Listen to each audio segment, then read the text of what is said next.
ಶಿವನೆಂದರೆ ಸಾಕ್ಷಾತ್ಕಾರ, ಶಿವನೆಂದರೆ ಜಗವ ಪೊರೆಯುವ ಅಭಯಂಕರ ಎಂಬಂತೆ ಪರಶಿವನು ಜಗತ್ತಿನಾದ್ಯಂತ ಹಲವಾರು ರೂಪದಲ್ಲಿ ಭೂಮಿಯ ಮೇಲೆ ನಿಂತು ಭಕ್ತರನ್ನು ಪೊರೆಯುತ್ತಿದ್ದಾನೆ. ದೇವನೊಬ್ಬನೇ ನಾಮ ಹಲವು ಎಂಬಂತೆ ಶಿವನು ಭೂಲೋಕದಲ್ಲಿ ಧರ್ಮ ಪ್ರಚಾರಕ್ಕೆ ತನ್ನ ಆದರ್ಶದ ಮೂಲಕ ಬಂದು ನೆಲೆ ನಿಲ್ಲುತ್ತಾನೆ.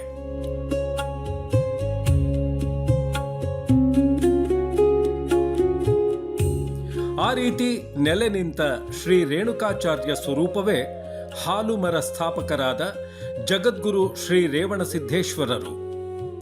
ಈ ರೇವಣಸಿದ್ದೇಶ್ವರರು ನೆಲೆ ನಿಂತ ಪುಣ್ಯ ತಾಣವೇ ಶ್ರೀ ರೇವಣಸಿದ್ದೇಶ್ವರ ಬೆಟ್ಟ.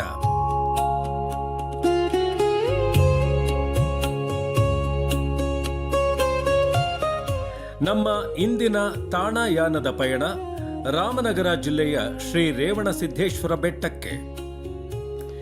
ಬೆಂಗಳೂರಿನಿಂದ 60 ಕಿಲೋಮೀಟರ್ ದೂರ ಇರುವ ರೇಷ್ಮೆ ನಗರಿ ರಾಮನಗರದಿಂದ 13 ಕಿಲೋಮೀಟರ್ ದೂರದಲ್ಲಿದೆ ರೇವಣಸಿದ್ದೇಶ್ವರ ಬೆಟ್ಟ.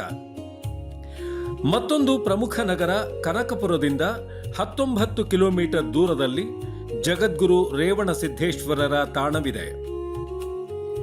ಭಕ್ತಿ ಶಕ್ತಿಗಳ ನೆಲೆಯಾದ ರೇವಣಸಿದ್ದೇಶ್ವರ ಬೆಟ್ಟ ಧಾರ್ಮಿಕ ನೆಲೆಯೊಂದಿಗೆ ಪೌರಾಣಿಕ ಮತ್ತು ಪ್ರಾಕೃತಿಕ ಹಿನ್ನೆಲೆಯನ್ನು ಸಹ ತನ್ನಲ್ಲಿ ಸಮ್ಮಿಳಿತಗೊಳಿಸಿಕೊಂಡಿದೆ. ಪ್ರಕೃತಿಯ ವಿಸ್ಮಯವೆಂಬಂತೆ ಕೇವಲ ಒಂದೇ ಬಂಡೆಯಿಂದ ನಿರ್ಮಿತವಾದ ರೇವಣಸಿದ್ದೇಶ್ವರ ಬೆಟ್ಟದ ಸುತ್ತಲೂ ಮಾವು ತೆಂಗಿನೊಂದಿಗೆ ವನಸಿರಿಯ ಸುಭೋಗ ಕಾಣಬಹುದು.